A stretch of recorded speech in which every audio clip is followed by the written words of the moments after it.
श्रीगुरुभ्यो नमः। वागीशाद्या सुमनसः सर्वार्थानामुपक्रमे यं नत्वा कृतकृत्याः स्युः तं नमामि गजाननं। गुरुर्ब्रह्मा गुरुर्विष्णुः गुरुर्देवो महेश्वरः गुरुः साक्षात् परं ब्रह्म तस्मै श्रीगुरवे நமः. இந்த பதிவில சந்தியாவந்தனத்துல வரக்கூடிய மந்திரங்களுடைய அர்த்தத்தை பார்க்க போறோம். அதை போலவே சந்தியாவந்தனத்துல நாம பண்ணக்கூடிய அனுஷ்டானங்களுடைய நியமங்கள் எப்படி பண்ணணும் அப்படிங்கிற விஷயத்தையும் பார்க்க போறோம். அதற்கு முன்னாடி நாம நம்முடைய தர்மத்துல எது முக்கிய பிரமாணமா இருக்கு, எதை அடிப்படையாக கொண்டு நாம ஒரு விஷயத்தை தர்மம்னு இன்னொரு விஷயத்தை அதர்மம்னு சொல்லிட்டு இருக்கோம், எதை அடிப்படையாக வச்சுண்டு இந்த கர்மாவை பண்ணணும் இந்த கர்மாவை பண்ணக்கூடாது அப்படின்னு சொல்லிட்டு இருக்கோம் அப்படிங்கிற விஷயத்தை பார்க்கலாம். நம்முடைய இந்த சனாதன தர்மத்துல முதன்மையான பிரமாணம் எது அப்படின்னு கேட்டால் வேதஹா ஸ்ருதிஹி, இதுதான் முதன்மையான பிரமாணம். இது முதன்மைன்னா மற்ற பிரமாணங்கள் இருக்கா, இன்னும் நிறைய இருக்கா அப்படின்னு கேட்டா ஆமா இருக்கு. எவைகள்? ஸ்ருதிஹி, இதுதான் முதல் பிரமாணம் சொன்னோம் இல்லையா. இதை மூலமாக கொண்டு ஸ்மிருதிஹி சிஷ்டாச்சாரஹ ஆத்மனஹா திருப்திஹி இப்படின்னு மொத்தம் 3 பிரமாணங்கள் இந்த வேதத்தை மூலமாக கொண்டு அடுத்தடுத்து வரக்கூடியவைகள். இதுல முதன்மை பிரமாணம் ஸ்ருதின்னு சொல்லிட்டோம். அதை மூலமாக கொண்டிருக்கிறதுனால ஸ்ருதியை காட்டிலும் துர்பலமான பிரமாணம் ஸ்மிருதி. ஸ்மிருதியை காட்டிலும் துர்பலமான பிரமாணம் இந்த சிஷ்டாச்சாரா. இந்த சிஷ்டாச்சாரத்தை காட்டிலும் துர்பலமான பிரமாணம் ஆத்மனஹா துஷ்டிஹி. சரி, இதுல நமக்கு தெரியும் வேதஹா ஸ்ருதின்னு ரெண்டும் ஒண்ணுதான்னு. ஸ்மிருதின்னா என்னது? ரிஷிகள் இந்த ஸ்ருதிகளை பார்த்து அவைகளை சுருக்கி ஸ்லோக வடிவமாகவோ அல்லது வாக்கிய வடிவமாகவோ கொடுத்திருக்கக்கூடிய கிரந்தங்கள் தான் ஸ்மிருதி. இதைத்தான் நம்ம யாஜ்ஞவல்கிய ஸ்மிருதி, மனு ஸ்மிருதி இப்படிலாம் சொல்லிட்டு இருக்கோம். இதெல்லாம் ஏன் பண்ணிருக்கா அப்படின்னு கேட்டா, நம்ம மனிதர்களால இப்ப இருக்கக்கூடியவர்களால எல்லா வேதங்களும் படிக்க முடியாது, அவ்வளோ சக்தி இல்லை. ஆனா ரிஷிகளுக்கு அப்பேற்பட்ட சக்தி இருந்திருக்கு. அவர்கள் நம்முடைய ஸ்ரேயஸை மனசுல வச்சுண்டு வருங்காலத்துல இந்த மொத்த வேதத்தையும் ஒருத்தனால பார்க்க முடியாது, ஆனால் விஷயத்தை தெரிஞ்சுக்கணும் அப்படின்னு மனசுல வச்சுண்டு இந்த ஸ்ருதிகள்ல சொல்லப்பட்ட விஷயத்தை சுருக்கமாகவும் இன்னும் நல்லா அழகா புரியும் வடிவிலையும் கொடுத்துருக்கா. இப்போ நம்ம இதையும் தெரிஞ்சுக்கணும். எந்த இடத்துல ஒரே விஷயத்துல ஸ்ருதி ஸ்மிருதி 2 பிரமாணங்களுக்குள்ளார விரோதம் வந்ததுன்னு சொன்னால் நாம எதை எடுத்துக்கணும் அப்படின்னு கேட்டால், ஸ்ருதியினால என்ன சொல்லப்பட்டிருக்கோ அதுதான் எடுத்துக்கணும். ஏன்னா ஸ்மிருதிங்கிறது அது சுயமாகவே ஒரு பிரமாணம் அல்ல, வேதத்தை மூலமாக கொண்டுதான் அது பிரமாணம். அப்போ வேதத்துல ஒரு விஷயம் சொல்லப்பட்டிருக்குன்னு சொன்னா அதைத்தான் எடுத்துக்கணும். ஸ்மிருதி அதற்கு விரோதமாக ஏதாவது ஒண்ணு சொல்லுமே ஆனால் அந்த ஸ்மிருதி அங்க பிரமாணம் இல்லை, அந்த விஷயத்துல பிரமாணம் இல்லை. அத போல சிஷ்டாச்சாரா, சிஷ்டாச்சாரம்னா என்னது? சிஷ்டர்களுடைய அனுஷ்டானம் எப்படி இருக்கோ அதுதான் சிஷ்டாச்சாரம்னு சொல்லுவோம். இதை நம்ம ஆத்து வழக்கம் அப்படின்னு கூட சொல்றது உண்டு. சிஷ்டான்னா யாரு அப்படின்னு கேட்டா, வேதைக பிராமான்ய அபியுபகந்திருத்துவம் சிஷ்டத்துவம் அப்படின்னு சாஸ்திரம் நம்ம சொல்லி கொடுக்கிறது. அப்படின்னு என்ன அர்த்தம்? வேதத்தையே பிரமாணமாக கொண்டு அதுல சொல்லப்பட்ட விஷயங்களை அப்படியே அனுஷ்டானம் செய்பவர்கள், அவர்களுடைய ஆச்சாரமும் கூட, ஆச்சாரம்னா அவர்களுடைய அனுஷ்டான பிரகாரம், அதுவும் நமக்கு பிரமாணம் ஆறுது. இது வேதமே நமக்கு சொல்லி கொடுக்கிறது. யான்யனவத்யானி கர்மாணி தானி சேவிதவ்யானி அப்படிங்கிற இடத்துலாம் பார்த்தேன்னா குருவானவர் அவர்கிட்ட எந்த ஒரு நல்ல குணம், அதாவது அனுஷ்டான விஷயங்கள் இருக்கோ அதெல்லாம் நம்ம அவர்கிட்ட இருந்து வாங்கிக்கணும் அப்படின்னு சொல்றது. மேற்கொண்டு எங்கேயாவது நமக்கு தர்மத்துல இப்படி பண்ணணுமா அல்லது அப்படி பண்ணணுமான்னு ஒரு விஷயத்துல சம்சயம் வந்தால் யாரை அணுகி தீர்த்து கொள்ளணும் அப்படின்னு கேட்டா,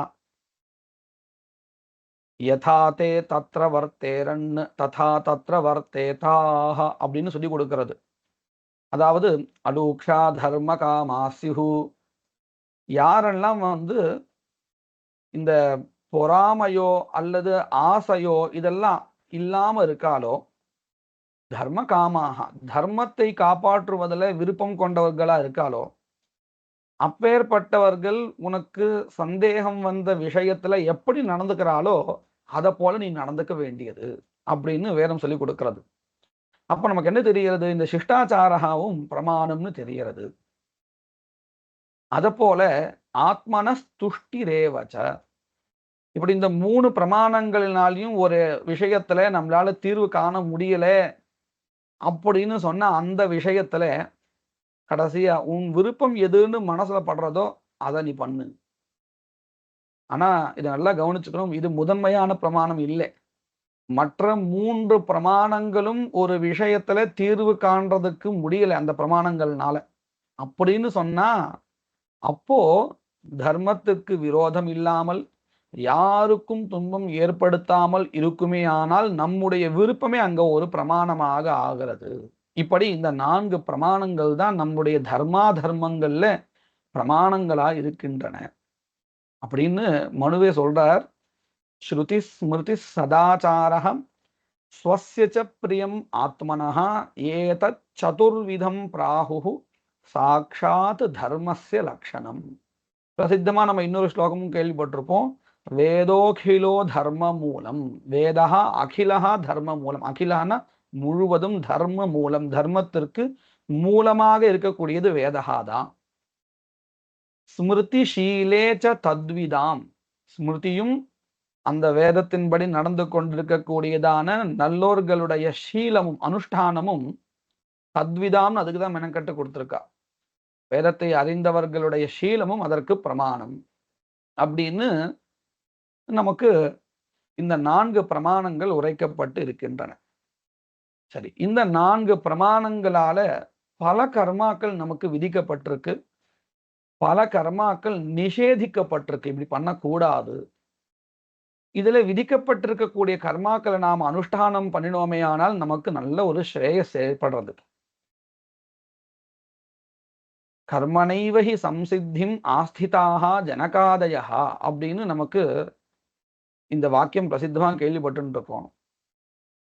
அதாவது கர்மாக்களை பண்ணியே ஜனகர் முதலியவர்கள் நல்ல ஒரு கதியை அடைஞ்சா அப்படின்னு தெரியறது. அப்போ இந்த கர்மாக்களை பண்றதுனால நமக்கு ஒரு ஸ்ரேயஸ் ஏற்படுறதுன்னு நிசம்சயமா தெரிகிறது. அப்படி இந்த பிரமாணங்களால சொல்லப்படுகின்றதான கர்மாக்கள் 3 வகையா இருக்குன்னு நமக்கு தெரிகிறது. நித்தியம், நைமித்திகம், காமியம் அப்படின்னு. நித்தியம்னா என்னது அப்படின்னு சொன்னா, அவசியம் அனுஷ்டிக்க வேண்டியவைகள். அதை நம்முடைய விருப்பத்தின் பெயரால ஒரு நாள்ல பண்றது, ஒரு நாள் பண்ணாமல் இருக்கிறது, அப்படிலாம் கூடாது. அவசியம் பண்ணியே ஆகணும். நைமித்திகம்னா என்னது? அதுவும் அவசியம் அனுஷ்டிக்க வேண்டியதுதான்.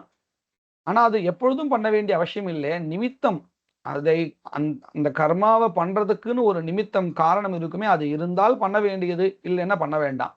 இப்போ பாருங்க, சந்தியாவந்தனம் முதலிய கர்மாக்கள் நித்திய கர்மாக்கள், அவசியம் பிரதிதினம் இதை பண்ண வேண்டியது. ஆனா அதே சமயத்துல இந்த நைமித்திக கர்மா இருக்கு, அதாவது இப்போ சந்திர கிரகணம், சூரிய கிரகணம் இதெல்லாம் சொல்றோம்.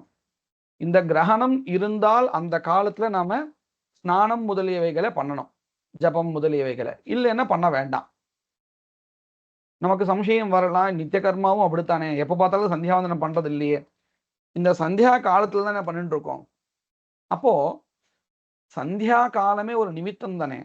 அப்போ நித்தியத்துக்கும் நைமித்தியத்துக்கும் என்ன வித்தியாசம் வந்தது அப்படின்னு கேட்டால், நித்தியம் அப்படிங்கறத நாம சொல்றோமே, எந்த கர்மாவை சொல்றோமோ அந்த கர்மாவானது பிரதிதினம் வந்துட்டே தான் இருக்கும். சந்தியா காலம் அவசியம் பிரதிதினம் வந்துடும். ஆனா நைமித்திகம்னு நாம எதை சொல்றோமோ, சந்திர கிரகணம், சூரிய கிரகணம் போன்றவைகள், அவைகள்லாம் வந்து எப்பொழுதும் வரும்னு சொல்ல முடியாது. சில சில சம்வத்சரங்கள்ல வரும், சில வருஷங்கள்ல அது வராது.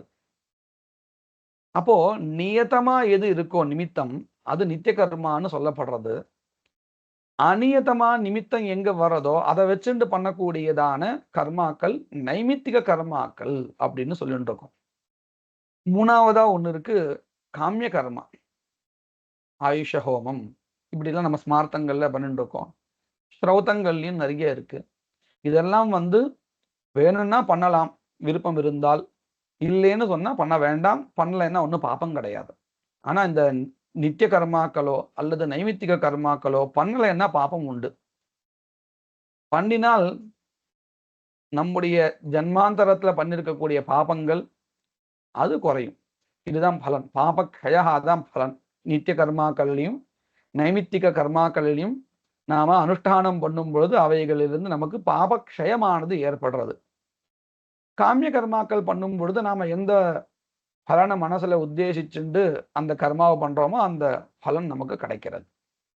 இப்படி 3 விதமான கர்மாக்கள் இந்த மேலே சொல்லப்பட்ட பிரமாணங்களினால் நமக்கு தெரிகிறது. அதுல நாம இப்போ எந்த விஷயத்தை பார்க்க வந்தோமோ சந்தியாவந்தனம் அப்படிங்கிறது இது வந்து நித்திய கர்மா. இந்த சந்தியாவந்தனத்தை பண்ணினால் நம்முடைய பாப க்ஷயமானது ஏற்படுறது. இதே சந்தியாவந்தனம் பண்ணலேன்னு சொன்னால் நமக்கு பாபமானது ஏற்படுறது. சரி, இந்த சந்தியாவந்தனம் அப்படிங்கிற பதத்துக்கு என்ன அர்த்தம் அப்படின்னு கேட்டா நமக்கு இது பார்த்தாலே தெரிகிறது. சந்தியா காலத்துல நாம பண்ணக்கூடிய வந்தனம், நமஸ்காரா அல்லது கர்மா அப்படின்னு தெரிகிறது இல்லையா? இதைத்தான் நம்ம சந்தியோபாசனம் அப்படின்னு கூட சொல்றது உண்டு. ஆனா வாஸ்தவிகத்தை இது ஒரு சம்ஞா, பெயர், அவ்வளவுதான். இதை நாம சந்தியா காலத்துல அப்படின்னு வச்சுண்டால் என்ன ஆறுது? மாத்தியானிக காலத்தை பண்ணக்கூடியதுக்கு சந்தியாவந்தனம்னு பேர் இல்லேன்னு ஆயிடும். ஆனா நமக்கு அந்த காலத்துல மாத்தியானிக காலத்துல பண்ணக்கூடிய கர்மாவுக்கும் சந்தியாவந்தனம்னு பேரு பல இடத்துக்கு கொடுத்துருக்கா. பாருங்கோ, சந்தியாத்ரயம் ந கர்த்தவியம் யாவன் மௌஞ்சி ந பத்தியதே சந்தியாத்ரயம் து கர்த்தவியம் சாயமாதி ததப்பரம் அப்படின்னு ஒரு ஸ்லோகம். இந்த ஸ்லோகம் வேற ஒரு விஷயத்துக்காக வந்தது. மௌஞ்சி பந்தனம் வரையில 3 வேளை சந்தியாவந்தனம் கிடையாது. அதன் பிறகு சாயங்காலம் முதல் 3 வேளையும் சந்தியாவந்தனம் உண்டுன்னு சொல்றதுக்காக வந்தது. இப்போ இந்த ஸ்லோகத்தில் நமக்கு தெரிகிறது மாத்தியானிக காலத்தை நாம இப்போ மாத்தியானிகம் அப்படின்னு எதை சொல்றோமோ அதையும் சந்தியாவந்தனம்னு சொல்ற வழக்கம் உண்டு அப்படின்னு தெரிகிறது. அப்போ இது ஒரு பெயர் சொல், ஒரு கர்மாவினுடைய பெயர். எந்த கர்மாவினுடைய பெயர் அப்படின்னு கேட்டால் இது ஒரு கர்மா கிடையாது. சந்தியாவந்தனம் அப்படிங்கிறது கர்மாக்களுடைய ஒரு கூட்டம். இந்த ஒரு சந்தியாவந்தனத்துல பலவிதமான கர்மாக்கள் இருக்கு. பலவிதம்னா எப்படி அப்படின்னு கேட்டா இதுல கர்ம மார்க்கமும் இருக்கு, யோக மார்க்கமும் இருக்கு, பக்தி மார்க்கமும் இருக்கு, உபாசனா மார்க்கமும் இருக்கு. எப்படின்னு சொன்னா உதாரணத்துக்கு நம்ம பார்க்கலாம். இப்ப சூரியஸ்ட அப்படின்னு ஆரம்பிச்சு ஒரு மந்திரத்தை சொல்லி நம்ம அந்த ஜலத்தை சுவாகான்னு சொல்லி அருந்துறோம். இந்த சுவாகா காரணம் சொன்னதுனால என்ன ஆச்சுன்னு கேட்டால், சுவாகான்னா என்ன அர்த்தம்? நன்கு அழிக்கப்பட்டதாக, கொடுக்கப்பட்டதாக ஆகட்டும் அப்படிங்கிறதாக இந்த சுவாகா அப்படிங்கிற மந்திரத்தினுடைய அர்த்தமா சொல்லிட்டு இருக்கோம். அப்போ இது ஒரு கர்மாவா தெரிகிறது. எப்படி அக்னியில பிரக்ஷேபம் பண்றோமோ அதை போல இங்கே முகத்துல பிரக்ஷேபம் பண்றோம். முகம்ங்கிற ஒரு அக்னியில இதுவும் ஒரு அக்னியா தான் கணக்கு வச்சுட்டு இருக்கா. ஆகவனீயமாக நம்முடைய ஜாடராக்னிய சில இடங்கள்ல சொல்றது உண்டு. இதை நம்ம எங்க பார்க்கலாம் அடிக்கடின்னு சொன்னா, ஸ்ராத்தங்கள்ல பிராமணால வரிக்கும் பொழுது ஆகவனீயார்த்தே க்ஷணம் தத்துவா அப்படிலாம் சொல்லிட்டு இருக்கோம். என்ன அர்த்தம் அதற்கு? ஆகவனீய அக்னியாகவே அவருடைய ஜாடராக்னி அங்க எடுத்துக்க வேண்டியதா இருக்கு, அல்லது அவருடைய முகத்தை அந்த ஒரு அக்னியாகவே எடுத்துக்க வேண்டியதா இருக்கு. அதனாலதான் அப்படி நம்ம அவரை வரிக்கிறோம் ஆகவனீயார்த்தே அப்படின்னு. அப்போ ஆகவனீயா அப்படிங்கிற அந்த அக்னியே அங்க இருக்கிறதா கணக்கு. அவருடைய முகமே அல்லது ஜாகராக்னி ஆகவனீயா. அதை போலதான் நாமளும் இங்க இந்த சுவாகாரத்தை சொல்லி ஜலத்தை அருந்துறோமே, அதுவும் எங்க கொடுக்குறோம்னு கேட்டா அதுவும் ஒரு அக்னியில தான் கொடுத்துட்டு இருக்கோம். அப்போ இது என்னவா ஆறுதுன்னு கேட்டால் இது ஒரு கர்ம மார்க்கமாக ஆறுது. சரி, பிராணாயாமம் முதலிய கர்மாக்களை பண்றோம். அதெல்லாம் யோக மார்க்கத்தையும் சேர்ந்ததா தெரியறது. சரி, அத போல நாமாக்களை சொல்றோம். அச்சுதாய நமஹ, அனந்தாய நமஹான்னு. இதெல்லாம் ஒரு பக்தி மார்க்கத்தை குறிக்கிறதாவும் இருக்கு. இதே போல அசாவாதித்யோ பிரம்மா முதலிய மந்திரங்களை சொல்லி நம்ம உபாசனா பண்றோம், தியானம் பண்றோம். காயத்ரி மந்திரத்தையும் சொல்றோம். அங்கேயும் தியோ யோ நः பிரச்சோதயாத் அப்படிங்கிற இடத்துலலாம் கூட தியானம் தான் பண்ணிட்டு இருக்கோம். அந்த ஒளியை நான் தியானிக்கிறேன் அப்படின்னு தான் சொல்லிட்டு இருக்கோம். தீமஹி அப்படின்னு. அப்ப இதெல்லாம் தியானத்துல சேர்ந்ததா இருக்கு, உபாசனையில சேர்ந்ததா இருக்கு. இது ஞான மார்க்கத்தை பறைசாற்றுறதா இருக்கு. அப்போ இந்த சந்தியாவந்தனத்துல எல்லா விதமான கர்மாக்களும் சேர்ந்து வருதுங்கிறதுனால அவ்வளோ உயர்வா நமக்கு தெரியறது. பல கர்மாக்கள் அவைகளுடைய ஒரு கூட்டமாக இந்த சந்தியாவந்தனமானது இருக்கு அப்படிங்கிறது நமக்கு தெரியறது. இந்த சந்தியாவந்தனத்தை அவசியம் பண்ணணும். ஏன்னு கேட்டா சந்தியா ஸ்நானம் ஜபோ ஹோமஹ தேவதானாஞ்ச பூஜனம் ஆதித்யம் வைஸ்வதேவஞ்ச ஷட் கர்மாணி தினே தினே. ஒருத்தன் இந்த 6 கர்மாக்களையும் அவசியம் பண்ணணும். என்னென்ன 6? சந்தியாவந்தனம், ஸ்நானம், ஜபஹா, ஹோமஹா. அதாவது அந்தந்த ஆசிரமத்துல சமிதாதானமோ இல்ல உபாசனமோ முதலிய அந்தந்த ஆசிரமத்துல இருக்கவாளுக்கு உண்டான விஷயங்களை அவசியம் பண்ணணும். தேவதானாஞ்ச பூஜனம், ஆதித்யம் விருந்தோம்பல், வைஸ்வதேவம். இந்த 6 கர்மாக்களும் தினே தினே குறியாது, பிரதிதினம் பண்ண வேண்டியது. இப்போ சந்தியாவந்தனம் பிரதிதினம் பண்ண வேண்டியதுன்னு தெரியறது.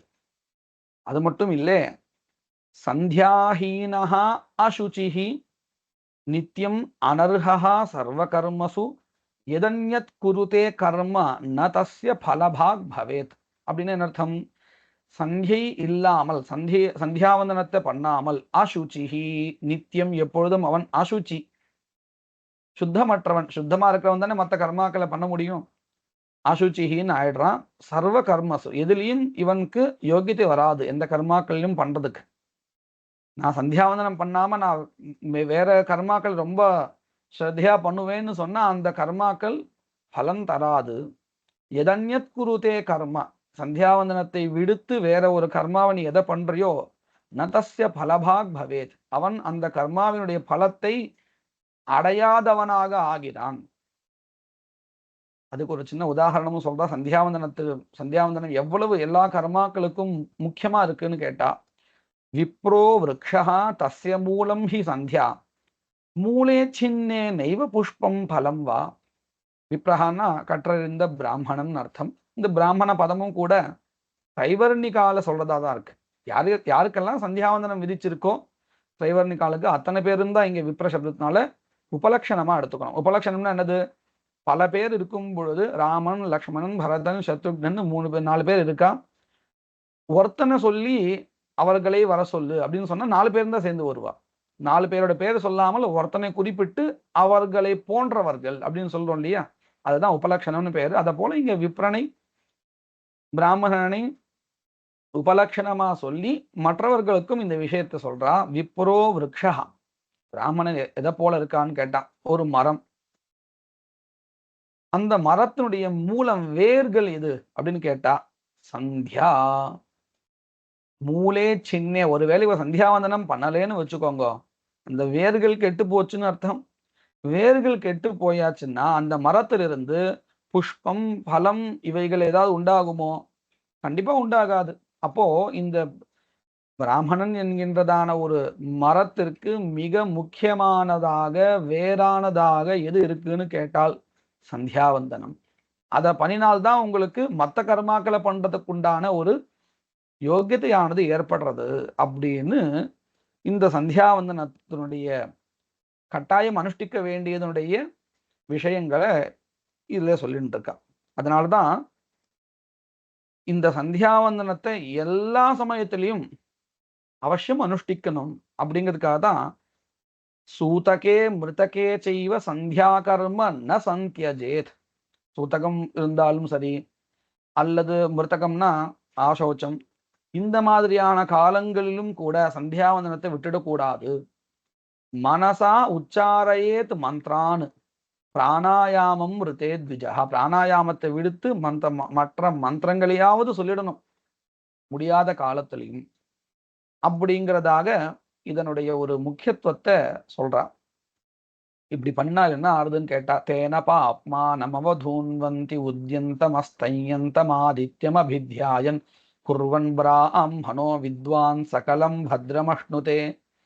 இப்படி அர்க்கியங்கள் கொடுக்கறதுனால, சந்தியாவந்தனத்தை பண்றதுனால எல்லா விதமான பாபங்களையும் தொலைத்து பத்ரம் மங்களத்தை அடைகிறான்.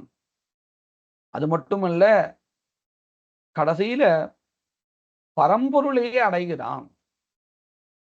பிரம்மேதி பிரம்மைவ சன் பிரம்மாப்பேதி யஜேவம் வேத அப்படின்னு முடிகிறது. அதாவது இவன் பரம்பொருளாகவே ஆகிறான், அந்த பிரம்ம சாயுஜ்யத்தை அடைகிறான் அப்படிங்கிறதாக சந்தியாவந்தனத்துடைய பலன்களை சொல்றான். சரி, இப்போ நம்ம சந்தியாவந்தனத்தை அவசியம் நாம பண்ணணும் அப்படிங்கறத தெரிஞ்சுட்டோம். எந்த சமயத்துல பண்ணணும் அப்படின்னு கேட்டா, காணாமல் கோணாமல் கண்டு கொடு அப்படின்னு நம்ம தமிழ்ல ரொம்ப அழகா சொல்லுவா. அப்படின்னு அர்த்தம், காணாமல் காலையில சூரியன் உதிப்பதற்கு முன்பாக காணாமல். மாத்தியான்னிகம் அதை எப்ப பண்ணணும், கோணாமல் அதாவது சூரியன் உச்சியில இருக்கும் பொழுது, நடுவுல இருக்கும் பொழுது, சாயங்காலத்துல கண்டு கொடு. சூரியன் இருக்கும் பொழுதே, அஸ்தமனம் ஆகிறதுக்கு முன்னாடியே கண்டு கொடு, அர்க்கியம் கொடு அப்படிங்கிறதாக இந்த சந்தியாவந்தன காலத்தை சொல்றதுக்காக ரொம்ப அழகான ஒரு சின்னூண்டு வாக்கியம், எல்லாருடைய நினைவுல வச்சுக்கிறதுக்கு சௌகரியமான ஒரு வாக்கியம். இப்படியாக இந்த சந்தியாவந்தன காலமானது சொல்லப்படுறது. இன்னும் அதுலயும் கொஞ்சம் நாம நுணுக்கமா பார்த்தோம்னு சொன்னா, காலையில சூரியன் வருவதற்கு முன்பாகவே நட்சத்திரங்களுடன் கூடிய நேரத்திலேயே நாம அர்க்கியத்தை கொடுக்கணும். இதுதான் முதன்மையான காலம். அப்படி இல்லையா, நட்சத்திரங்கள் மறைஞ்சிருக்கு, சூரியன் இன்னும் உதிக்கல, அந்த சமயத்துல பண்றது பரவாயில்லை, ரெண்டாம் தரம், மத்தியமம்னு சொல்லுவோம். சூரியன் உதிச்சதுக்கு அப்புறம் பண்ணினால் அது மூன்றாம் தரம், அதம பட்சம்னு சொல்லுவோம். அப்போ முதன்மையான பட்சம் எதுன்னு கேட்டால், காலை வேளையில நட்சத்திரங்களுடன் எப்பொழுது இன்னும் விடியலாது வரலையோ அதற்கு முன்னாடியே கொடுக்கறது தான் ரொம்ப உத்தமமான காலம். மாத்தியானிக காலம் நமக்கு தெரியும், நடுவில் இருக்கக்கூடியது. அத போல சாயங்காலத்துல சூரியன் மறைவதற்கு முன்பாக பண்றதுங்கிறது முதன்மையான காலம். சூரியன் மறைஞ்சாச்சு, ஆனா நட்சத்திரங்கள் இன்னும் தெரிய ஆரம்பிக்கல, அந்த சமயத்துல பண்றதுங்கிறது மத்தியம காலம். நட்சத்திரங்களும் வந்தாச்சு, தெரிய ஆரம்பிச்சிருது அப்படின்னு சொன்னா அந்த நேரத்தை பண்ணக்கூடியது மூன்றாவதாக, அதாவது அதமகான்னு சொல்லுவோம், கடைசி நிலையில் இருக்கக்கூடிய காலம். இப்படியாக நமக்கு அதையும் சொல்லிக் கொடுக்கிற பிராத சந்தியாம் ச நக்ஷத்ராம், நட்சத்திரங்களுடன் கூடிய காலத்துல பண்ணக்கூடியது காலை சந்தியானம் பண்ணக்கூடியது முதன்மையான காலம். மத்தியமாம் ஸ்நான கர்மணி, நடுவுல இந்த ஸ்நானம் ரெண்டாவது மாத்தியானிகம் பண்ணும்போது ஸ்நானம் பண்றது உண்டு, அந்த நேரத்தை பண்ணக்கூடியது. சாதித்யாம் பশ্চিமாம் சந்தியாம், சூரியனுடன் கூடியதான காலத்துல பண்ணக்கூடியது சாயம் சந்தியா. உத்தமா தாரகோபேதா, காலையில பண்ணும் பொழுது நட்சத்திரங்களுடன் கூடியதா இருந்தால் அது உத்தமம். மத்தியமா லுப்த தாரகா, காலையில நட்சத்திரங்கள் மறைஞ்சாச்சு, சூரியன் இன்னும் உதிக்கல, அந்த சமயத்துல பண்ணால் அது மத்தியமா. அதமா சூரிய சகிதா, சூரியன் உதித்ததுக்கு அப்புறம் பண்ணால் அது அதம காலஹா. பிராத சந்தியா திரிவிதா மதா அப்படின்னு இருக்கு. சாயங்காலத்துல உத்தமா சூரிய சகிதா, சூரியனோடு இருக்கும் பொழுது பண்ணால் உத்தமா. மத்தியமா அனுதித்த தாரகா, இன்னும் நட்சத்திரங்கள் வரல அந்த சமயத்துல பண்ணால் மத்தியமா. அதமா தாரகோபேதா சாயும் சந்தியா திரிதாமதா இப்படின்னு நமக்கு ஸ்மிருதிகள் சந்தியாவந்தன காலத்தை இப்படி நிர்ணயம் பண்ணி கொடுக்குறா. இது எங்க பண்ணணும் அப்படின்னு கேட்டால் அவ ஆத்துல பண்ண வேண்டியது. இதை தவிர்த்து சில இடங்கள்லாம் சொல்லப்பட்டிருக்கு, அங்க பண்ணினால் பலம் ஜாஸ்தி. கிரகேது ஏககுணா சந்தியா கோஷ்டே தசகுணா ஸ்மிருதா சதசாஹஸ்திரிகா நத்யாம் அனந்தம் விஷ்ணு சந்நிதௌ. கிரகேது ஏககுணா, வீட்டில் ஒரு சுத்தமான இடத்துல பண்ணினால் அது ஒரு மடங்கு பலனை கொடுக்கிறது. கோஷ்டே, அதாவது பசுமாட்டு தொழுவத்துல பண்ணினால் அது 10 மடங்கு பலன் கொடுக்கிறதா. சதசாஹஸ்திரிகா நத்யாம், 100 அல்லது 1000 அந்தந்த நதிகளுடைய பலனை வச்சுண்டு இருக்கு. நதி கரையில பண்ணும் பொழுது அதிக பலனை கொடுக்கிறதாக சொல்றார். அனந்தம் விஷ்ணு சந்நிதோ, கணக்கில் அடங்காத பலனை கொடுக்கிறது. விஷ்ணு சந்நிதியில உட்கார்ந்துண்டு நாம இந்த சந்தியாவந்தனத்தை பண்ணினால் அவ்வளவு பலன் கொடுக்கப்படுற பலனாவது கிடைக்கிறது அப்படின்னு சொன்னா, நம்ம வீட்லயும் விஷ்ணு சந்நிதியும் உண்டு, சுவாமியினுடைய அந்த அறை, அங்கே உட்கார்ந்து பண்ணினால் நமக்கு அத்தனை பலனும் கிடைக்கிறது. சரி, இப்போ நம்ம காலத்தையும் தெரிஞ்சுட்டோம், தேசத்தையும் தெரிஞ்சுட்டோம், எந்த தேசத்துல பண்ணணும் அப்படிங்கிறதையும் தெரிஞ்சுட்டோம். எப்படி பண்ணணும் அப்படின்னு சொன்னா, ஸ்நானம் பண்ணிட்டு பண்ணணும் இல்லையா? அஸ்நாதா அனாச்சரேத் கர்ம ஜபஹோமாதி கிஞ்சன ஸ்நாத்வா அதிகாரி பவதி தெய்வே பித்ரேச்ச கர்மணி. அஸ்நாதா, குளிக்காமல், ந ஆச்சரேத் கர்மா, கர்மாவானது பண்ணக்கூடாது. எந்த கர்மாக்கள்? ஜபஹோமாதி கிஞ்சன ஸ்நாத்வா அதிகாரி பவதி, குளித்து விட்டுதான் அவன் அதிகாரத்தை அடைகிறான். எந்தெந்த விஷயங்கள்ல? தெய்வே பித்ரேச்ச கர்மணி, தெய்வ கர்மாக்களிலும் ஆகட்டும், பூஜை முதலியவைகளில், பித்ரு கர்மாக்களிலும் அப்படித்தான் அப்படிங்கிறதாக சொல்லப்படுறது. சரி, நம்மளால முடியல, அப்ப என்ன பண்றதுன்னு கேட்டா, இந்த ஸ்நானங்களையே நமக்கு பல விதங்களா சொல்லப்பட்டிருக்கு. அவகாகனம் சொல்லிட்டு இருக்கோம் இல்லையா, பழைய மூழ்கி ஜலத்துல ஸ்நானம் பண்றது, இது முதன்மையானது. இதை பண்ண முடியலைன்னு சொன்னா ஆக்னேயம்னு ஒரு ஸ்நானத்தினுடைய பெயர். ஆக்னேயம்னா என்னது அப்படின்னு கேட்டா, மந்திரத்தை திரியம்பகம் முதலியதான மந்திரங்களை சொல்லி விபூதியை குழைச்சுட்டு எடுத்துக்கிறோம் இல்லையா, கைகால் அலம்பிண்டு விபூதி எடுத்துக்கிறோம் இல்லையா, இது ஒரு ஸ்நானம். முடியாத பட்சத்தை இதை பண்ணலாம். இது ஆக்னேய ஸ்நானம்னு பேரு. அடுத்தது பிராமம் ஸ்நானம். பிரம்ம பதத்துக்கு வேதகான்னு அர்த்தம்.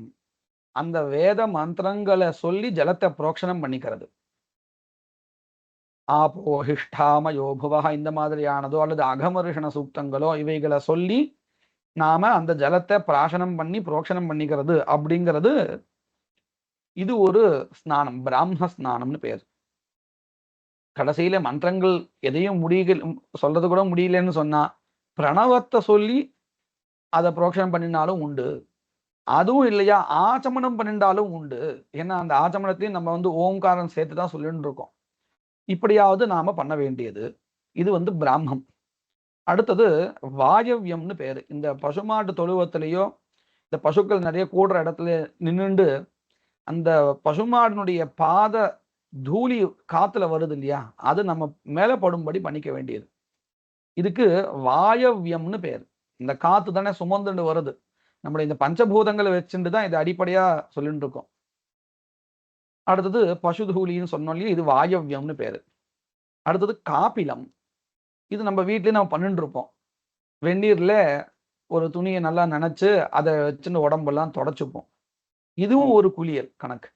இதெல்லாம் எப்போன்னு கேட்டா, நம்மளால இந்த அவகாகனம்னு ஒரு முக்கிய ஸ்நானம் இருக்கே, அதை பண்ண முடியாத பொழுது இப்படியாவது ஸ்நானத்தை பண்ணி சந்தியாவந்தனத்தை பண்ண வேண்டியது. அப்போ சந்தியாவந்தனம்னு நம்ம எந்த கர்மா சொல்றோமோ, இந்த கர்மா நமக்கு வேதத்தினால சொல்லப்பட்டதா இருக்கு. வேதம் தான் அதுக்கு பிரமாணம்னு தெரிஞ்சுட்டோம். இது நித்திய கர்மான்னு தெரிஞ்சுட்டோம். இந்த நித்திய கர்மாவை அவசியம் பண்ணி ஆகணும். இதை பண்ணலைன்னா நமக்கு வேற எந்த கர்மாவும் பண்றதுக்கு உண்டான யோகியத்தை கிடைக்காது அப்படிங்கிறத தெரிஞ்சுட்டோம். எந்த காலத்துல பண்ணணும் அப்படிங்கிறத தெரிஞ்சுட்டோம். அதே மாதிரி எந்த தேசத்துல பண்ணணும், எதன் பிறகு பண்ணணும், இந்த விஷயங்கள் எல்லாத்தையும் தெரிஞ்சுட்டோம். இப்போ நாம இந்த மந்திரங்களுடைய அர்த்தத்தை அவசியம் தெரிஞ்சுக்க போறோம். முதல்ல ஆச்சமனம். இந்த ஆச்சமனம் அப்படிங்கிறது நமக்கு 3 வகையா தெரியறது. ஸ்ரௌதாச்சமனம், ஸ்மார்த்தாச்சமனம், புராணாச்சமனம் அப்படின்னு தெரியறது. அப்படின்னா என்னது? இந்த பிரம்ம யஜ்ஞம் முதலிய இடத்துல நாம ஸ்ருதியினால சொல்லப்பட்டு ஆச்சமனம் பண்ணிட்டு இருக்கோம். அது ஸ்ரௌதாச்சமனம். இந்த சந்தியாவந்தனங்கள்ல ஸ்மிருதியினால சொல்லப்பட்டு பண்ணிட்டு இருக்கோம். அது ஸ்மார்த்தாச்சமனம். சில இடங்கள்ல புராணாச்சமனம் இப்படின்னு 3 விதமான ஆச்சமனங்கள் இருக்கு. இதுல நம்ம சந்தியாவந்தனத்துல பண்ணக்கூடிய ஆச்சமனம் இருக்கு. அது எப்படி பண்ணணும் அப்படின்னு கேட்டா, பவித்திரத்தை வச்சுண்டு இந்த சுவர்ண பவித்திரம்னு இருக்கு. அதை தரிச்சுண்டு பண்ணணும்னு இருக்கு. அப்படி இல்லாத பட்சத்தில் நம்ம சாமானிய சந்தியாவந்தனத்தில் எப்படி பண்ணுறோமோ அதே மாதிரி பண்ண வேண்டியது. அப்படி பண்ணும் பொழுது எப்படி உட்கார்ந்துட்டு சந்தியாவந்தனத்தை எப்படி உட்கார்ந்துக்கணும்னு கேட்டா, குக்குட்டாசனத்துல உட்கார்ந்துட்டு பண்றதுன்னு இந்த தமிழ்நாடு பக்கத்துல ஒரு சம்பிரதாயம் உண்டு. மற்ற இடங்கள்ல ஆசனம் போட்டு பத்மாசனத்துல உட்கார்ந்துட்டு பண்ணிட்டு இருக்கா. இந்த வித்தியாசங்கள் அந்தந்த தேசத்தினுடைய ஆச்சாரத்தை வச்சுட்டு வர்றது. சரி, அப்படி பண்ணும் பொழுது இந்த கையை எப்படி வச்சுக்கணும்னு கேட்டா, கோகர்ணாஹுதி ஹஸ்தேன மாஷமக்ன ஜலம் பிபேத் தன்யூனம் அதிகம் பீத்வா சுராபான சமம் பவேத். இது பாருங்க, இந்த கையை ஜலத்தை இப்படி வாங்கிக்கிறோம் இல்லையா? வாங்கும் பொழுது நம்ம என்ன பண்றோம்னு கேட்டா, நமக்கு ஒரு பாவனை இப்படி வருது. பல இடங்கள்ல நாம பார்க்கிறோம். இப்படின்னு வச்சுட்டா அதுல சின்முத்ராசனம் அப்படின்னு சின்முத்ரைன்னு பேரு. அதை மனசுல வச்சுட்டு நம்ம என்ன பண்றோம்னு கேட்டா, ஜலத்தை வாங்கும்போது இந்த 2 விரலையும் சேர்த்துக்கிறோம். அப்படி சேரக்கூடாது. இது ராட்சச முத்ரான்னு பேர். இப்படி சேரக்கூடாது. ஜலம் வாங்குறச்ச இப்படி வாங்கிட்டு அதுக்கப்புறம் கோகர்ணாஹுதி அப்படின்னு, கோமுகம் எப்படி இருக்குமோ, அதாவது பசுவினுடைய முகம் இப்படி இருக்கும் இல்லையா, இப்படி வச்சுட்டால் இருக்கும். அந்த ஒரு நிலையில இப்படி வாங்கிக்கணும். வாங்கிட்டால் நடுவில் அந்த குழியும் வரும். இந்த இடத்துல நமக்கு ஒரு குழி வந்துடும். அதுல ஜலத்தை வச்சுக்கணும். எந்த அளவுக்கு ஜலத்தை வச்சுக்கணும்னு சொன்னா, சுலக பரிமாணம்னு சொல்றான். சுலகம்னா என்ன தெரியுமோ? ஒரு உளுந்து மூழ்கிற அளவிற்கு எவ்வளவு ஜலமோ அந்த ஜலம்தான் சுலக பரிமாணம்னு பேரு. அளவு. அந்த அளவுக்கு தான் ஜலத்தை எடுத்துக்கணும். அதற்கு மேலேயும் எடுத்துக்கூடாது, அதற்கு கீழேயும் எடுத்துக்கூடாது. ஏன்னு கேட்டா, அந்த ஜலம் வந்து குடிக்கும் பொழுது இந்த மூத்திரங்கள் இருக்கே, அந்த நாணங்கள்ல போய் சேரக்கூடாது. அதனால கொஞ்சோண்டு அந்த அளவு தான் ஜலமே எடுத்துக்கணும். அப்படிதான் ஜலத்தை எடுத்து பண்ணணும். அப்ப நான் இப்படி வச்சுக்கணும். இப்படி வச்சுண்டால் இந்த நடுவுல ஜலம் நிற்கும். அதை குடிக்கணும். குடிக்கும் பொழுதும் கூட பிராம தீர்த்தத்தினால குடிக்கணும்னு இருக்கு. அப்படின்னா என்னது? நாம இந்த விஷயத்த அவசியம் தெரிஞ்சுக்கணும். எல்லா இடத்துலையும் உபயோகமா இருக்கும். கையில இந்த பகுதியை நாம எல்லா இடத்தையும் மனசை வாங்கிக்கணும். நாம தேவ தர்ப்பணங்கள் ஆகட்டும், இந்த தீர்த்தங்கள் 4 விதமா சொல்லுவோம் வச்சுப்போம். தேவ தீர்த்தம்னு சொல்றோம். நம்ம இந்த பிரம்மயஜ்ஞம் பண்ணும்போது கவனிக்கலாம். பிரம்மாதயா ஏ தேவாக தான் தேவான் தர்ப்பயாமின்னு சொல்லி தேவர்களுக்கு தர்ப்பணம் கொடுக்கும் பொழுது இந்த இடத்துல ஜலம் விடுவோம். எல்லா தர்ப்பணங்களையும் இந்த இடத்துல ஜலம் விடணும். விட்டு அந்த ஜலமானது இந்த வழியா அப்படி போச்சுன்னு சொன்னால் அது தேவ தீர்த்தம். இப்படி போச்சுன்னு சொன்னா அது தேவ தீர்த்தம். அதே ரிஷிகளுக்கு நாம கொடுக்கும் ஜலம் கொடுக்கறச்ச அதே நடுவுல ஜலம் விழுந்து இந்த வழியா வெளியில வந்ததுன்னு சொன்னா நம்ம இப்படி விடுவோம். ஏன் அப்படின்னு சொன்னா இந்த வழியா அந்த ஜலம் வெளியேறணும். அப்படி வெளியேறினால் அது வந்து ரிஷி தீர்த்தம் அப்படின்னு பேர். அதே ஜலம் இந்த நடுவுல விட்டுட்டு இந்த கேப் வழியா இந்த வழியா வந்தால் அது பித்ரு தீர்த்தம். அதனால்தான் தர்ப்பணங்கள்ல நாம இந்த வழியா விட்டு இருக்கோம். இந்த கட்ட வழியெல்லாம் ஜலம் விடக்கூடாது. இந்த வழியா தான் போகணும். நம்ம வலது கையினுடைய மத்தியில ஜலம் விட்டு வலது பக்கத்துல போகணும். இந்த விரலுக்கும் இந்த விரலுக்கும் நடுவுல இந்த இடத்துல வரும் ஜலம். இப்படி வந்தால் பித்ரு தீர்த்தம். முதல்ல நேரா போறது தேவ தீர்த்தம். இந்த இடது பக்கத்துல இப்படி வந்தால் அது ரிஷி தீர்த்தம். இந்த 2 விரலுக்கும் நடுவுல இந்த பக்கம் வந்தால் அது பித்ரு தீர்த்தம். இப்படி 3த்தையும் பார்த்துட்டோம். அதன் பிறகு இந்த இடத்துல இந்த ஒரு கேப் தெரியறது இல்லையா, இந்த வழியா வந்தால் அது பிரம்ம தீர்த்தம்னு பேர். நடுவுல ஜலத்தை விட்டுட்டு அந்த வழியா வந்தால் அது பிரம்ம தீர்த்தம்னு பேரு. இதையும் நாம கவனிச்சுக்கலாம். பிரம்மாணம் ஸ்வயம்புவம் தர்ப்பயாமின்னு பிரம்மயஜ்ஞத்தை சொல்றச்சு இப்படி மேல கை இப்படி ஒசத்தி இப்படி விடுவோம். ஏன் அப்படின்னு சொன்னா இந்த வழியா அந்த ஜலம் வரணும் அப்படின்னு. இப்ப ஆச்சமனம் கூட அந்த வழியா தான் ஜலத்தை குடிக்கணும். ஆச்சமனம் பண்றச்ச அந்த வழியா ஜலத்தை குடிக்கணும். அதற்காக தான் நாம இந்த விஷயத்த சொன்னோம். இப்படி ஆச்சமனம் பண்ணும் பொழுது கையை நம்ம எப்படி வச்சுக்கணும்னு சொன்னோம். அதுக்கு ஒரு ஸ்லோகமும் இருக்கு. சம்ஹதாங்குலினா தோயம் கிரகித்வா, கை விரலெல்லாம் அப்படி ஒன்னா சேர்ந்து ஜலத்தை வாங்கிக்கணும்.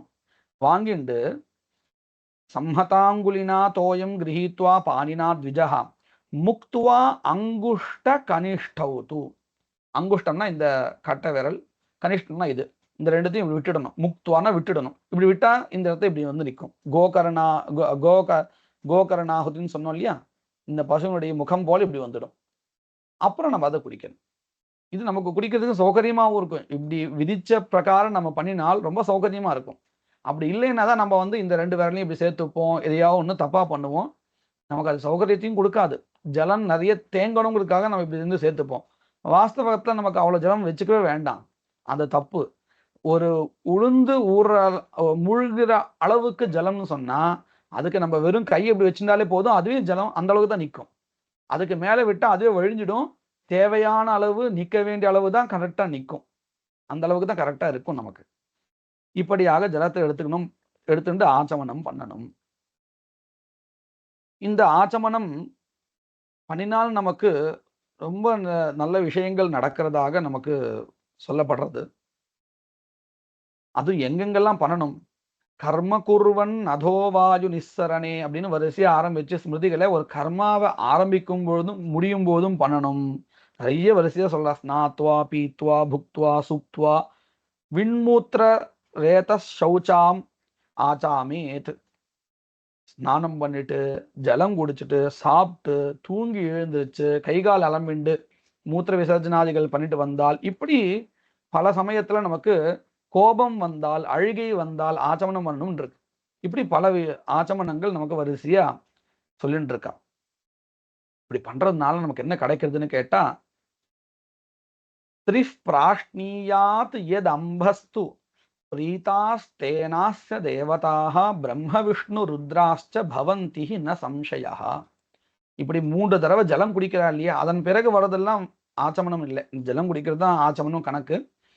அந்த 3 தடவை குடிக்கிறோமே, அதனால பிரம்மா விஷ்ணு ருத்ரன் பிரம்மா இந்த 3 பேரும் திருப்தி அடைகிறா. அது மட்டும் இல்லை, அவசியம் இதை பண்ணணும். யஹா கிரியாம் குருதே மோகாத் அநாச்சம்யைவ நாஸ்திகா பவந்தி விருதா தஸ்ய கிரியாக சர்வாக ந சம்சயः. எவன் ஒருத்தன் மோகத்தினால, அதாவது இதுக்கெல்லாம் பண்ணணும் ஆச்சமனத்தை வேண்டாம் அப்படியே ஆரம்பிச்சிடலான்னு ஆரம்பிச்சு பண்ணிடுறானோ, அவனுடைய கிரியா மொத்தம் வீணாகி விடுறது. அப்போ அவசியம் கிரியாவினுடைய ஆரம்பத்திலையும் முடிவிலும் ஆச்சமனம் பண்ணணும்னு தெரிகிறது. இப்ப நம்ம சொன்னது இந்த ஜலத்தை குடிக்கிற விஷயத்துல 3 முறை குடிக்கணும், 4வது தடவை அந்த ஜலத்தை விட்டுடணும். அதை வெறுமனே இல்லாத நம்ம நாமாக்களை சொல்லி குடிக்கும் பொழுது நமக்கு பக்தி மார்க்கத்தையும் அனுசரிச்சாப்புல ஆயிடும். அதுக்காக தான் நமக்கு அந்த மந்திரங்களையும் சேர்த்தே சொல்லி கொடுக்குறா. அதுலயும் நமக்கு இந்த மந்திரங்கள் எதை சொல்லிட்டு இருக்கோம். கேசவாய ஸ்வாஹா, நாராயணாய ஸ்வாஹா, மாதவாய ஸ்வாஹான்னு சொல்லிட்டு இருக்கோம். அவைகளோட அர்த்தங்களும் ரொம்ப நல்ல அர்த்தங்கள் நம்ம மேற்கொண்டு பார்க்க போறோம். இதே இந்த பக்கம் தமிழ்ல தமிழ்காரா எப்படி சொல்லுவான்னா, அச்சுதாய நமஹ, அனந்தாய நமஹ, கோவிந்தாய நமஹன்னு சொல்லிட்டு இருக்கா. அது 3மே வந்து ரொம்ப வசத்தியான நாமாக்கள். மகௌஷதம்னு சொல்லப்படுறது. அச்சுதானந்த கோவிந்த நாமோச்சாரண பேஷஜாத் நஷ்யந்தி சகலாரோகாஹ அப்படின்னு சொல்லிட்டு இருக்கு இல்லையா. அந்த அளவுக்கு வசத்தியான மந்திரங்கள். அவைகளை வச்சுட்டு நாம என்ன பண்ணிட்டு இருக்கோம், இந்த 3 தடவை பிராசனம் பண்ணிட்டு இருக்கோம். அதன் பிறகு ஒவ்வொரு விரலால ஒவ்வொரு இடத்தை தொடுறோம். அதுலயும் நமக்கு ஒரு விஷயம் இருக்கு. ஏன்னு கேட்டால், ஒவ்வொரு விரலுக்கும் ஒவ்வொரு தேவதையை நமக்கு கணக்கிட்டு இருக்கோம். நம்ம உடம்பே வந்து தேகோ தேவாலய புரோக்தகான்னு சொல்லிட்டு இருக்கோம். அப்போ ஒவ்வொரு அவயவங்களும் கூட தேவதைகள் தான். அதன் பிரகாரம் அங்குஷ்டோக்னிரிதி க்யாதஹ புரோக்தா வாயுः பிரதேசினி. அங்குஷ்டஹ அக்னிரிதி க்யாதஹ. இந்த விரல் வந்து அக்னியினுடைய ஸ்வரூபம். சரி, அதனால இந்த விரலை வச்சு நம்ம என்ன பண்றோம்னு கேட்டா நல்லா கவனிச்சுக்கணும். இந்த முகத்திலையும் கூட ஒவ்வொரு இடம் ஒவ்வொருத்தர் தேவதைக்கு சம்பந்தப்பட்டது. வாய் அக்னிக்கு சம்பந்தப்பட்டது எதுன்னு கேட்டா இந்த முகத்துல வாய் தான் அக்னிக்கு சம்பந்தப்பட்டது இல்லையா? அப்போ நம்ம என்ன பண்றோம் அப்படின்னு கேட்டா இந்த விரலை வச்சிருந்தா இங்க தொடறோம். அந்தந்த நாமாக்களை சொல்லி நாமாக்கள் அத்தனையும் பரம்பொருளையும் விஷ்ணு அப்படின்னு சொல்றோம். விஷ்ணுன்னா என்ன அர்த்தம்? விஷு வியாப்தோ தாத்து, எல்லா இடத்துலையும் வியாபித்திருக்கக்கூடியவர் பரம்பொருள்னு அர்த்தம். அதை சிவனாவும் எடுத்துக்கலாம், விஷ்ணுவாவும் எடுத்துக்கலாம், யார அவளுடைய சம்பிரதாயத்தை படி எடுத்துக்கலாம். ஆனால் சுவாமி ஒருத்தர் தான். ஏகம் சத் விப்ரா பகுதா வதந்தின்னு சொல்லிட்டு இருக்கோம் இல்லையா? அதை மனசை வச்சுக்க வேண்டியது. அப்படி நாமாக்கள் நம்ம ஒருத்தர் எல்லாரையும் சேர்த்து சொல்கின்ற, அதாவது எல்லா தேவதைகளையும் எல்லா மனிதர்களையும் எல்லா பிராணிகளையும் சொல்லக்கூடிய பரம்பொருள், அந்த பரம்பொருளோட ஸ்வரூபம். அந்த பரம்பொருளை சொல்லதா இருந்தாலும் அந்த ஸ்தானங்கள் தனிப்பட்ட அந்தந்த தேவதைக்கு உரியதா இருக்கு. எப்படி? அங்குஷ்டம் அக்னி தேவதான்னு சொன்னா இந்த முகத்துல அக்னி தேவதைக்குரிய ஸ்தானம் இந்த 2. அதை தொடணும். ஏன் மெனக்கட்டே சொல்ல வேண்டியதா இருக்குன்னு சொன்னா, இந்த ஆந்திர சம்பிரதாயத்தை இந்த நம்ம தட்சிண ஆந்திர சம்பிரதாயத்துல பண்ணும் பொழுது ஒரே விரலை வச்சுட்டு எல்லா இடத்தையும் தொடர்ந்தா வச்சுட்டு இருக்கோம். அப்படி கிடையாது. இந்த ஆச்சமனம் ஸ்மார்த்தம் ஆச்சமனம். அப்போ ஸ்மிருதியில சொல்லப்பட்டபடி பண்ணணும்னு சொன்னால் ஸ்மிருதியில இப்படிதான் சொல்லப்பட்டிருக்கு. இந்த கட்டை விரல் அக்னியினுடைய ஸ்வரூபம்னு சொன்னா அந்த அக்னி ஸ்தானத்தை தொடரும். 1. புரோக்தா வாயு பிரதேசினி பிரதர்ஷினி இந்த விரல் ஆள்காட்டி விரல் இது வாயுக்கு சம்பந்தப்பட்டதான ஒரு விரலா இருக்கு. அதனாலதான் நம்ம இந்த மூக்கை தொடறோம். இந்த மூக்கு அப்படிங்கிறது வாயுனுடைய அம்சமா இருக்கு, வாயுனுடைய பிரதேசமா இருக்கு. அடுத்தது அனாமிகா ததா சூர்யா, இந்த விரல் இருக்கே மோதிர விரல், இந்த மோதிர விரல் சூரியனுக்கு சம்பந்தப்பட்டதாக, அதனால்தான் நம்ம கண்களை தொடறோம். ஏன்னா இந்த 2 கண்களும் சூரியனுக்கு சம்பந்தப்பட்ட இடம் முகத்துல. அடுத்தது கனிஷ்டா மகவா ஸ்மிருதா, கனிஷ்டானா இந்த சுண்டு விரல், இது இந்திரனுக்கு சம்பந்தப்பட்டது. காது தொடரும். இந்த காது இந்திர தேவதைக்கு அபிமான ஸ்தானம். அடுத்தது நடுவிரல், இந்த நடுவிரல் பிரஜாபதி தேவதைக்கு சம்பந்தப்பட்டது. அதனாலதான் இந்த தோலை தொட்டுருக்கோம். பிரஜாபதிர் மத்தியமாது, பிரஜாபதிர் மத்தியமாது ஜ்ஞேயா சுத்திம் அபீப்சதா. யார் ஒருத்தன் இப்படி உடம்புல இருக்கக்கூடியதான சுத்தியை விரும்புறானோ அவன் இதை தெரிஞ்சுட்டு பண்ண வேண்டியது. இப்படி பண்ணினாலும் அவனுக்கு சுத்தி ஏற்படுறது. அந்தந்த விரலினால அந்தந்த தேவதைக்குரியதான ஸ்தானங்களை தொடும் பொழுது அவனுக்கு சுத்தியானது ஏற்படுறது. அப்படியாக இந்த ஆச்சமனத்துல நம்ம இவ்வளவு விஷயங்கள் தெரிஞ்சுக்க வேண்டியதா இருக்கு.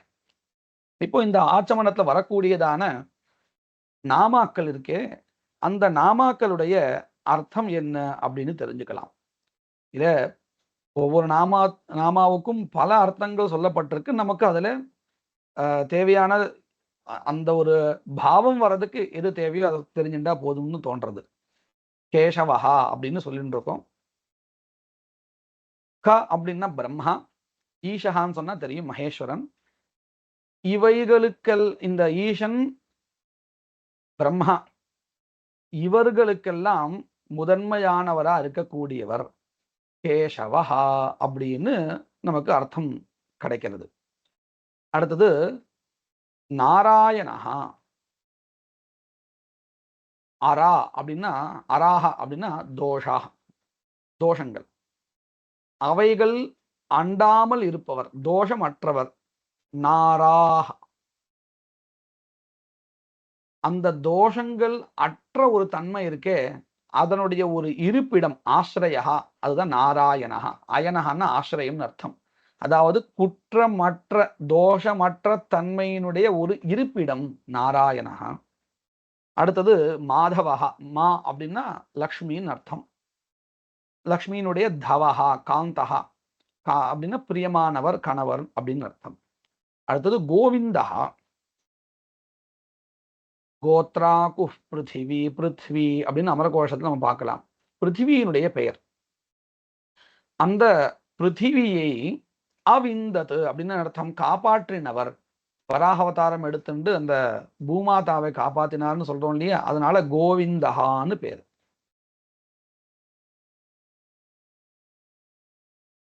அடுத்தது விஷ்ணு. விஷ்ணு அப்படின்னு நம்ம இந்த ஆச்சமனத்துல எல்லா பதங்களையுமே விழி வேற்றுமையில நம்ம சொல்லுவோம். கேசவா, நாராயணா எல்லாம் விழி வேற்றுமை. அதனால விஷ்ணுன்னு சொல்லக்கூடாது, விஷ்ணு அப்படின்னு சொல்லணும். ஏன்னா உகாராந்த சப்தத்தினுடைய விழி வேற்றுமையில விஷ்ணு, குரு, ஹே குரு அப்படின்னு சொல்றோம் இல்லையா, அந்த மாதிரி விஷ்ணுன்னு சொல்லணும். விஷ்ணுன்னா என்ன அர்த்தம்? விஷு வியாப்தம், எல்லா இடத்திலும் வியாபித்திருக்கக்கூடியவர். மதுசூதனஹா, மது என்கின்றதான ஒரு அசுரன், அவரை அந்த அசுரனை வதம் செய்தவர் அப்படிங்கிற அர்த்தத்துல வருது. அடுத்தது திரிவிக்ரமஹா, திரிவிதா கிரமஹா, கிரமஹன்னா பாத விக்ஷேபா, கால் வைத்தல். வாமனாவதாரத்துல 3 பாதங்களை வைச்சார் இல்லையா, அத மனசுல வச்சுண்டு திரிவிக்ரமஹான்னு பெயர் அவருக்கு ஏற்பட்டிருக்கு. இதைத்தான் நம்ம வேதத்துல த்ரீனி பதா விசக்கிரமே அப்படின்னு சொல்லிட்டு இருக்கோம். அடுத்தது வாமனஹா, சௌந்தரியத்தை உடையவன் அப்படின்னு அர்த்தம், அழகாக இருப்பவன் அர்த்தம். ஸ்ரீதரஹா, ஸ்ரீயம் தரதீத்து ஸ்ரீதரஹா, லக்ஷ்மியை கொண்டவன். ஹிருஷிகேஷா, ஹிருஷிகானி அப்படின்னா இந்திரியங்கள்னு அர்த்தம். இந்திரியங்களை வசம் கொண்டிருப்பதினால் அவன் இந்திரியங்களுக்கு அதிபதி, அதனால ஹிருஷிகேஷா. மனிதர்களுக்கு என்ன ஆயிடுறது அப்படின்னு கேட்டா, இந்திரியங்கள் வசம் ஆயிடுறான். அதாவது இந்திரியங்கள் என்ன சொல்றதோ அந்த விஷயத்துல பிரவர்த்திக்கிறான். ஆனா இவருடைய கட்டுப்பாட்டுல அது இருக்கான் இந்திரியங்கள் எல்லாம். அதனால இவர் ஹிருஷிகேஷா. பத்மநாபா, பத்மம்னா கமலம், அது நாபியில யாருக்கு இருக்கோ அவன் பத்மநாபன். தாமோதரஹா, தாமன்னா கயிறு, அதாவது குழந்தையா இருக்கச்ச தன்னுடைய அம்மாவுனால கயிறு இடுப்புல கட்டி விட்டு விஷமம் பண்ணக்கூடாதுன்னு அந்த மாதிரி கட்டி விட்டுருக்கா இல்லையா, அதனால அப்போ ஏற்பட்ட பெயர் தாமோதரஹா. சங்கர்ஷனஹா, பாபங்களை போக்குபவர். கருஷத்தின்னா போக்குபவர், சங்கர்ஷனஹா. அடுத்தது வாசுதேவஹா, எல்லா பூதங்களும் யாரிடத்துல வசிக்கின்றனவோ அவன் வாசுதேவன் இப்படின்னு இருக்கு. அதாவது வாசுகு அப்படின்னு ஒரு பதம், தேவகான்னு ஒரு பதம், ரெண்டுத்தையும் சேர்த்து வாசுதேவகா. எப்படி வந்தது பாருங்கோ, எல்லார் பூதங்களும் யாரிடத்துல வசிக்கிறதோ அவன் வாசுகு. தீவ்யதி பிரகாசத்தே, மிளிர்கிறான் என்பதனால் அவன் தேவகா. ரெண்டும் சேர்த்தால் வாசுதேவகா அப்படின்னு. அடுத்தது பிரத்யும்னஹா, ஒளி பொருந்தியவர். ஜும்னம் அப்படின்னா பிரகாசம், பிரகிருஷ்டமான அதிகமான ஒளி பொருந்தியவர். அனிருத்தஹா, நிருத்தஹான்னா அவரை யாராவது ஒருத்தர் நியமனம் பண்ற, கட்டுப்படுத்தல, அப்படி கட்டுப்படுத்த முடியாதவர் அனிருத்தஹா. புருஷோத்தமஹா அப்படின்னு சொன்னா புருஷர்களில் உத்தமஹா அப்படின்னு ஒரு அர்த்தம். அது எப்படி அப்படின்னு கேட்டா, இந்த பகவான் அப்படின்னு கூட நம்ம சொல்லிட்டு இருக்கோம். அப்படின்னு அர்த்தம், பகஹான்னா 6 குணங்கள். ஐஸ்வர்யஸ்ய சமக்ரஸ்ய வீரியஸ்ய யசஸ ஸ்ரீயः ஞான விஞ்ஞானயோச்ச இத்யேதே ஷட்குணாः ஸ்மிருதாः. செல்வம், வீரியம், புகழ், அதுலயும் கல்வி செல்வம், இந்த மாதிரியான செல்வம், லக்ஷ்மி, ஞானம், விஞ்ஞானம் இவைகளை கொண்டவன் யாரோ அவன் பகவான். பகவான்னா இந்த 6 குணங்கள், இதை கொண்டவன் பகவான். அவரைத்தான் நம்ம உயர்ந்த ஒரு மனிதன், பகவான், புருஷோத்தமஹான்னு சொல்றோம். அதோக்ஷஜஹா அப்படின்னு என்ன அர்த்தம்? இந்திரியங்களை கட்டுப்படுத்தியவர் அப்படின்னு அர்த்தம் ஒண்ணு. அல்லது இந்திரியங்களால் அடைய முடியாதவர், ஞானத்தினால் மட்டுமே அடைய முடியுபவர் அப்படின்னு அர்த்தம். நாரசிம்ஹா, இது நமக்கு தெரிஞ்ச விஷயம். நரஹான்னா மனிதன், சிம்ஹான்னா சிம்ஹம். இந்த ரெண்டுத்தினுடைய உருவம் கொண்டவர் நரசிம்ஹா, நாரசிம்ஹா. அச்சுதஹா, வீழாதவர், எல்லாத்தையும் வெற்றி கொண்டவர் அர்த்தம். ஜனார்தனஹா, கெட்டவர்களை அழிப்பவர் அப்படின்னு வச்சுக்கலாம். அல்லது பலி முதலியவர்கள் இடத்துல யாச்சனம் பண்ணினார் இல்லையா, அர்த்தனம் பண்ணார், யாச்சனம், அவர் அப்படின்னு அர்த்தம் பண்ணிக்கலாம். உபேந்திரஹா அப்படின்னு சொன்னா இந்திரனுடைய சகோதரன், ஒரு பிறவியில இந்திரனுடைய சகோதரனாக இருந்தார். உபேந்திர, இந்திர, அவர ஜஹா அப்படின்னு அமரகோஷத்தை சொல்லிட்டு இருக்கோம். அதை வச்சுண்டு அவருக்கு என்ன பெயர் வந்தது? உபேந்திரஹான்னு ஒரு பெயர் வந்தது. அடுத்தது ஹரிஹி. ஹரிஹின்னா என்ன அர்த்தம்? எல்லாருடைய பாபங்களையும் அழிப்பவர். அதனால ஹரிஹி. ஸ்ரீகிருஷ்ணஹா, அதாவது கம்சன் முதலியவர்களை கரஷனம் பண்ணவர், ஹிம்சிச்சவர், கெட்டவர்களை ஹிம்சிப்பவர். அதனால அவருக்கு கிருஷ்ணஹான்னு பெயர். இப்படி எல்லா விதமான நாமாக்களுமே பகவான சொல்றதா இருக்கு. இப்படி நாம இந்த அர்த்தங்கள் எல்லாத்தையும் மனசுல வாங்கிண்டு ஆச்சமனம் பண்ணினோமேன்னு சொன்னால், சந்தியாவந்தனத்துல எத்தனை ஆச்சமனம் பண்றோமோ அது அத்தனை கணக்கு வச்சுட்டு அநேகமா ஒரு அஷ்டோத்திரமே ஆயிடும். அப்போ நம்ம சந்தியாவந்தனம் பண்ணும்பொழுது ஆச்சமனத்தினால மட்டுமே நாம ஒரு அஷ்டோத்திரத்தை பண்ற அளவுக்கு ஒரு புண்ணியத்தை பண்ணிட்டு இருக்கோம். இந்த நாமாக்களை இந்த அர்த்தத்துல மனசை வாங்கிண்டு நாம பண்ணணும். மேற்கொண்டு வரக்கூடிய மந்திரங்களுடைய அர்த்தத்தை நாம அடுத்த பதிவுகள்ல பார்க்கலாம்.